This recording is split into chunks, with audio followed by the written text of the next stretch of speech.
Selfish ആണ് എന്നൊക്കെ പറഞ്ഞ് കളിയാക്കുമ്പോൾ പോലും IPL അദ്ദേഹത്തിന് അവകാശപ്പെടാനായിട്ട് ഒരു പിടി റെക്കോർഡുകളുണ്ട്. ഇപ്പോഴും IPL ഏറ്റവും മികച്ച ബാറ്റ്സ്മാൻമാരുടെ പട്ടികയിലുള്ള ഒരു പ്ലെയറാണ് KL രാഹുൽ. അപ്പോൾ ഈ വർഷത്തെ നമ്മുടെ ഒരു ടോപ്പ് 4 പ്രഡിക്ഷനിൽ RCB, മുംബൈ, അതുപോലെ തന്നെ പഞ്ചാബിനോടൊപ്പം ഞാൻ പേഴ്സണലി വയ്ക്കുന്ന ഒരു ടീം ഡൽഹിയാണ്. അപ്പോൾ ഞാൻ സപ്പോർട്ട് ചെയ്യുന്ന ചെന്നൈനെ പോലും ഞാനൊരു പ്ലേ ഓഫിൽ ലോട്ട് എത്തുമെന്ന രീതിയിൽ ഞാൻ വിശ്വസിക്കുന്നില്ല. പിന്നീട് അവർക്കുള്ള ഏറ്റവും വലിയൊരു അസറ്റ് എന്ന് പറയുന്നത് ക്യാപ്റ്റൻ അക്ഷർ പട്ടേൽ തന്നെയാണ്. കാരണം ഏത് പൊസിഷനിൽ വേണമെങ്കിൽ കളിപ്പിക്കാം. ടീം പെട്ടെന്നൊരു സെൽവുഡ്, സ്റ്റാർക്ക്, എലീസ്, അതുപോലെ തന്നെ കമിൻസ് ഇവർക്കൊക്കെ ഒരുമിച്ച് പരിക്ക് വരാനുള്ള കാരണം എന്താ നമുക്കറിയില്ല. ഫസ്റ്റ് ടൈം പ്ലേയേഴ്സ് പൊതുവെ IPL കളിക്കാനായിട്ട് കുറച്ച് എസ്പെഷ്യലി ബോളേഴ്സ് അങ്ങനെ വരാറില്ലല്ലോ.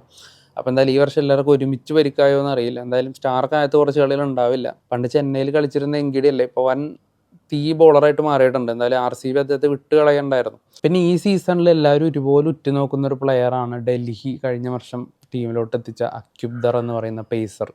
അദ്ദേഹം രഞ്ജി ട്രോഫിയിലൊക്കെ അത്രയും വണ്ടർ പെർഫോമൻസ് ആണ് കാണിച്ചുകൊണ്ടിരുന്നത്. ഡൽഹി സ്കൗട്ട് ചെയ്ത് ടീമിലോട്ട് എത്തിച്ചാണ്. ഹലോ എവരിവൺ, വെൽക്കം ടു റോഡോഡോക്സ് ആണ്. നമ്മൾ മറ്റൊരു പുതിയ വീഡിയോയിലേക്ക് എല്ലാവർക്കും സ്വാഗതം. അപ്പോൾ എന്തായാലും ഇന്ന് നമ്മൾ പറയാൻ പോകുന്നത് IPL ചരിത്രത്തിലെ തന്നെ ഏറ്റവും ഭാഗ്യമില്ലാത്തൊരു ടീമിനെ പറ്റിയിട്ടാണ്. അപ്പോൾ അതെന്തായാലും ഡൽഹി ക്യാപിറ്റൽസ് തന്നെയാണ്.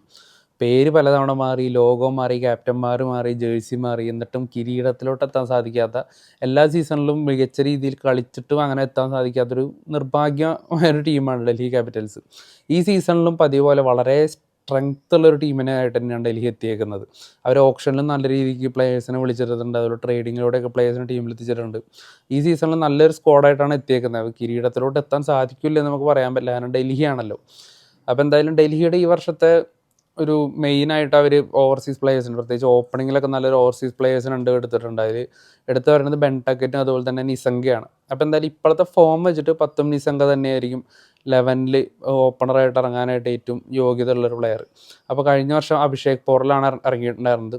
അപ്പോൾ കഴിഞ്ഞ വർഷം ഫ്രേസർ മേഗറിക്ക് വളരെ ഹൈപ്പിൽ വന്നൊരു പ്ലെയർ ആയിരുന്നു. അപ്പോൾ അദ്ദേഹത്തിന് ഒന്നും ചെയ്യാൻ പറ്റിയില്ല. അദ്ദേഹം വളരെ ഫോം ഔട്ടായൊരു സീസണായിരുന്നു. അപ്പോൾ അത് തന്നെയാണ് ഡൽഹിയുടെ മൊത്തം ഒരു പെർഫോമൻസിനെയും ബാധിച്ചത്. ഫ്രേസർ മഗ്രിക്കിൻ്റെ ഭാഗത്ത് നിന്ന് പെർഫോമൻസ് ഒന്നുമില്ല. പിന്നെ ഡൂപ്ലസി വരികയുണ്ടായി. അപ്പോൾ ഡൂപ്ലസിയും അദ്ദേഹത്തിൻ്റെ ഏജും കാര്യങ്ങളൊക്കെ ഉണ്ട്. അദ്ദേഹത്തിന് ആ ഒരു ലെവൽ ഫോം കണ്ടിന്യൂ ചെയ്യാൻ പറ്റാതെ വരുന്ന സിറ്റുവേഷനൊക്കെ ആയിരുന്നു. അപ്പോൾ അതുകൊണ്ട് തന്നെ ഒരു നല്ലൊരു സ്റ്റാർട്ട് പല കളികളിലും ഡൽഹിക്ക് കിട്ടിയിട്ടുണ്ടായില്ല. അപ്പോൾ എന്തായാലും ഈ വർഷം അത് പരിഹരിക്കാനായിട്ടാണ് പത്തും നിസംഗ ടീമിലോട്ട് എത്തിച്ചേക്കുന്നത്. നമ്മൾ T20 വേൾഡ് കപ്പിൽ കണ്ടതാണ് അദ്ദേഹം ഏത് ലെവൽ പ്ലെയർ ആണെന്നുള്ളത്. അപ്പോൾ എന്തായാലും പത്തും നിസംഗി, അഭിഷേക് പോറലായിരിക്കും ഓപ്പണിങ്ങിൽ ഉണ്ടാവാനായിട്ട് ഏറ്റവും സാധ്യതയുള്ള പ്ലെയേഴ്സ് എന്ന് പറയുന്നത്. പിന്നീട് അവിടെ KL രാഹുലാണ്. KL രാഹുലിന് പ്രത്യേകിച്ചൊരു ഇൻട്രൊഡക്ഷൻ്റെ ആവശ്യമില്ല. പലരും ഇപ്പോൾ അദ്ദേഹത്തിൻ്റെ സെൽഫിഷ് ആണ് എന്നൊക്കെ പറഞ്ഞ് കളിയാക്കുമ്പോൾ പോലും IPL അദ്ദേഹത്തിന് അവകാശപ്പെടാനായിട്ട് ഒരു പിടി റെക്കോർഡുകളുണ്ട്. ഇപ്പോഴും IPL ഏറ്റവും മികച്ച ബാറ്റ്സ്മാൻമാരുടെ പട്ടികയിലുള്ള ഒരു പ്ലെയറാണ് KL രാഹുൽ. അപ്പോൾ എന്നാൽ KL രാഹുൽ ഓപ്പണിംഗിൽ നിന്ന് മാറിയിട്ടായിരിക്കും, കഴിഞ്ഞ കുറേ വർഷങ്ങളായിട്ട് അങ്ങനെയാണ് ഇറങ്ങുന്നത്. അപ്പോൾ ഇവിടെയും ഓപ്പണിംഗിൽ നിന്ന് മാറി 1 ഡൗൺ ആയിട്ട് ഇറങ്ങാനായിരിക്കും കൂടുതൽ സാധ്യത കൂടുതൽ. പിന്നീട് അവർക്ക് മിഡിൽ ഓർഡറിൽ കുറച്ച് അരമതി ഓപ്ഷൻസ് ഉണ്ട്. ഇപ്പോൾ കരുൺ നായരെ പോലത്തെ പ്ലെയേഴ്സൊക്കെ ഉണ്ട്. അപ്പോൾ എന്തായാലും കരുൺ നായരോ അല്ലെങ്കിൽ നിതീഷ് റാണോ ഇവരാരെങ്കിലും വരാനായിട്ടുള്ള സാധ്യതയുണ്ട്. പിന്നീട് അവർക്കുള്ള ഏറ്റവും വലിയൊരു അസറ്റ് എന്ന് പറയുന്നത് ക്യാപ്റ്റൻ അക്ഷർ പട്ടേൽ തന്നെയാണ്. കാരണം ഏത് പൊസിഷനിൽ വേണമെങ്കിൽ കളിപ്പിക്കാം. ടീം പെട്ടെന്നൊരു സ്ട്രഗിൾ വരികയാണ്, പെട്ടെന്ന് 2-3 വിക്കറ്റ്സ് പോയിട്ടൊരു മോശം തുടക്കമാണെങ്കിൽ അവിടെ അക്ഷർ പട്ടേൽ ഇറങ്ങി അദ്ദേഹം ഒരു ആങ്കർ റോൾ കളിക്കും. അല്ല ടീം വളരെ നല്ല രീതിയിൽ പോവുകയാണ്, ഒരു ഫിനിഷറുടെ റോളിലോട്ടും മാറിയിട്ട് ഒരു ഹിറ്ററായിട്ടും കളിക്കാൻ സാധിക്കുന്ന, വളരെ ഫ്ലെക്സിബിളായിട്ട് കളിക്കാൻ സാധിക്കുന്ന, വളരെ കിഡിലൻ ഫിൽഡറായിട്ടുള്ള അക്ഷർ പട്ടേലാണ് അവരുടെ ക്യാപ്റ്റൻ എന്നുള്ളത് അവർക്ക് നല്ലൊരു കാര്യമാണ്. അപ്പോൾ അക്ഷർ പട്ടേലിന് നമുക്കൊരു ഇന്നൊരു പൊസിഷനിൽ നമുക്കൊരു പ്രോ ബോൾ 11 പറയുമ്പോൾ സാധിക്കില്ല. അദ്ദേഹം ഏത് പൊസിഷനിൽ വേണമെങ്കിലും മികച്ച രീതിയിൽ കളിക്കും എന്നുള്ളതുകൊണ്ടാണ്. അപ്പോൾ എന്തായാലും മിഡിൽ ഓർഡറിലോട്ട് വരുമ്പോൾ നിതീഷ് റാണ ഉണ്ട്, അതുപോലെ കരുൺ നായർ, അക്ഷർ പട്ടേൽ, ഇങ്ങനത്തെ പ്ലേയേഴ്സൊക്കെ ഉണ്ട്. പിന്നീട് ഈ വർഷം മില്ലറിനെ ടീമിൽ എത്തിച്ചത് നല്ലൊരു തീരുമാനമായിട്ടാണ് എനിക്ക് തോന്നിയത്. കാരണം സ്റ്റബ്സും വിപ്രാജ് നിഗം അതുപോലെ തന്നെ അശുതോഷ് ശർമ്മ ഈ ഒരു ലെവൽ ഫിനിഷർമാരുടെ ഇടയിലോട്ട് മില്ലറും വരുമ്പോൾ ആ ടീമിൻ്റെ ബാറ്റിംഗ് ഡെപ്ത് കുറച്ചുകൂടി വലുതാവാണ്.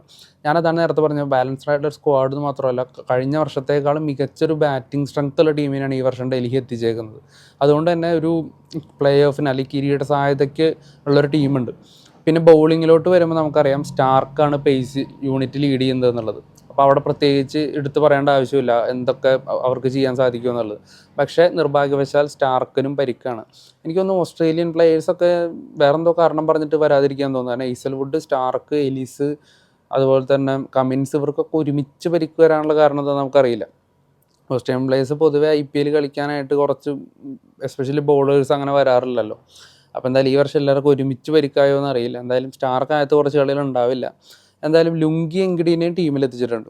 അതാണ് ഒരു എക്സലൻറ്റ് പിക്കായിരുന്നു കുറേയൊക്കെ അവരുടെ. ലുങ്കിയുടെ ഒക്കെ റീസെൻറ്റ് പെർഫോമൻസ് ഒക്കെ അറിയാം, ഭയങ്കര ഫോമിലാണ്. അദ്ദേഹത്തിൻ്റെ slow ball cutters, slow balls ഒന്നും റീഡ് ചെയ്യാനായിട്ട് ബാറ്റ്സ്മാൻമാർക്ക് പറ്റുന്നില്ല. പണ്ട് ചെന്നൈയിൽ കളിച്ചിരുന്ന എങ്കിടി അല്ലേ ഇപ്പോൾ വൻ തീ ബോളറായിട്ട് മാറിയിട്ടുണ്ട്. എന്തായാലും RCB അദ്ദേഹത്തെ വിട്ട് കളയണ്ടായിരുന്നു.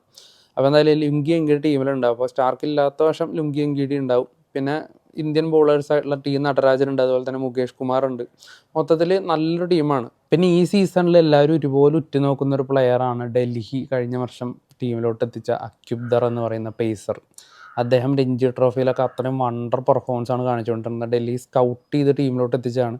തീർച്ചയായിട്ടും അവരെ 11ൽ സ്ഥാനം പിടിക്കുമെന്ന് ഉറപ്പുള്ള പ്ലെയറാണ്. നടരാജനെയൊക്കെ മാറ്റി അവരുടെ 11ലോട്ട് ഈ ഒരു പ്ലെയർ എത്തുകയാണെങ്കിൽ അതിൽ പ്രത്യേകിച്ച് അത്ഭുതപ്പെടാനൊന്നുമില്ല. കാരണം അത്രത്തോളം ബിഗ് ടാലൻ്റാണ്. ഈ സീസണിൽ വൻ വണ്ടേഴ്സ് ക്രിയേറ്റ് ചെയ്യുന്നൊക്കെ ആൾക്കാർ ഓൾറെഡി ഹൈപ്പ് ചെയ്യുന്നൊരു പ്ലെയറാണ് അക്യുബ്ദാർ. അപ്പോൾ അക്യുബ്ദാറിൻ്റെ പ്രസൻസും ഡൽഹി ടീമിൻ്റെ ബോളിങ്ങിന് കരുത്താവും. അപ്പോൾ എന്തായാലും ഒരുപാട് നല്ല ഇപ്പോൾ റീപ്ലേസ്മെൻറ്റ് ഓപ്ഷൻസ് ആണ് പറയുന്നത്. ഇപ്പോൾ ശ്രീലങ്കൻ പേസർ ചമീരയൊക്കെ ഉണ്ട്. അപ്പോൾ സ്റ്റാർക്ക് ഇല്ലാത്തതിൻ്റെ പ്രശ്നം ആദ്യത്തെ മത്സരങ്ങളിലൊക്കെ ഓവർകം ചെയ്യാനുള്ള ടീമുണ്ട്. പിന്നെ സ്പിന്നിനെ പറ്റി നമ്മൾ എസ്പെഷ്യലി പറയേണ്ട ആവശ്യമില്ല. കുൽദീപ് യാദവ് ഉണ്ട്, അതുപോലെ തന്നെ അക്സർ പട്ടേലും ഉണ്ട്. അപ്പോൾ സ്പിൻ ഡിപ്പാർട്ട്മെൻറ്റും സ്ട്രോങ് ആണ്. മൊത്തത്തിൽ ഒരു വെൽ ബാലൻസ്ഡ് ആയിട്ടുള്ളൊരു വെൽ സെറ്റിൽഡ് ആയിട്ടുള്ള ടീമാണ് ഡൽഹി. ഈ വർഷം കഴിഞ്ഞ വർഷത്തെ പോലെ തോൽവി അറിയാതെ തന്നെ സിമ്പിളായിട്ട് പ്ലേ ഓഫിലോട്ട് എത്താനുള്ള ടീമുണ്ട്. അപ്പോൾ ഈ വർഷത്തെ നമ്മുടെ ഒരു ടോപ്പ് 4 പ്രഡിക്ഷനിൽ RCB, മുംബൈ, അതുപോലെ തന്നെ പഞ്ചാബിനോടൊപ്പം ഞാൻ പേഴ്സണലി വയ്ക്കുന്ന ഒരു ടീം ഡൽഹിയാണ്. അപ്പോൾ ഞാൻ സപ്പോർട്ട് ചെയ്യുന്ന ചെന്നൈനെ പോലും ഞാനൊരു പ്ലേ ഓഫിൽ ലോട്ട് എത്തുമെന്ന രീതിയിൽ ഞാൻ വിശ്വസിക്കുന്നില്ല. ഇനിയിപ്പോൾ കളികളിൽ എന്തെങ്കിലും അത്ഭുതങ്ങൾ സംഭവിക്കട്ടെ. പ്ലേയേഴ്സിൻ്റെ ഫോമും കാര്യങ്ങളൊക്കെ അതൊക്കെ പിന്നീട് അങ്ങനെയാണല്ലോ, പ്രഡിക്ഷൻസ് പോലെയല്ല എപ്പോഴും മത്സരത്തിലോട്ട് വരുന്നത്. അപ്പോൾ എന്തായാലും ഡൽഹി ഇത്തവണ അത്യാവശ്യം നല്ല ടീമുണ്ട്. അപ്പോൾ ഈ ടീം വെച്ച് കപ്പടിക്കാൻ സാധിക്കട്ടെ. ഇനി ഈ ടീം വെച്ച് കപ്പടിക്കാൻ സാധിച്ചില്ലെങ്കിൽ അത് അവരുടെ വിധി എന്നോർത്ത് സമാധാനിക്കാം. അപ്പോൾ എന്തായാലും നമ്മുടെ വീഡിയോ ഇഷ്ടപ്പെടുകയാണെങ്കിൽ നിങ്ങൾ തീർച്ചയായിട്ടും നമ്മളെ ലൈക്ക് ചെയ്യുക, ഷെയർ ചെയ്യുക. നമ്മുടെ വീഡിയോസ് മറ്റേ അടുത്ത വീഡിയോസ് വരുമ്പോഴും നിങ്ങൾ ഇതേ സപ്പോർട്ട് തുടരുക. അപ്പോൾ നിങ്ങൾ സബ്സ്ക്രൈബ് ചെയ്യാത്തവരുണ്ടെങ്കിൽ സബ്സ്ക്രൈബ് ചെയ്യുക. അപ്പോൾ എന്തായാലും നമ്മൾ അടുത്ത വീഡിയോ ആയിട്ട് വീണ്ടും വരുന്നതായിരിക്കും. എന്തായാലും താങ്ക് യു.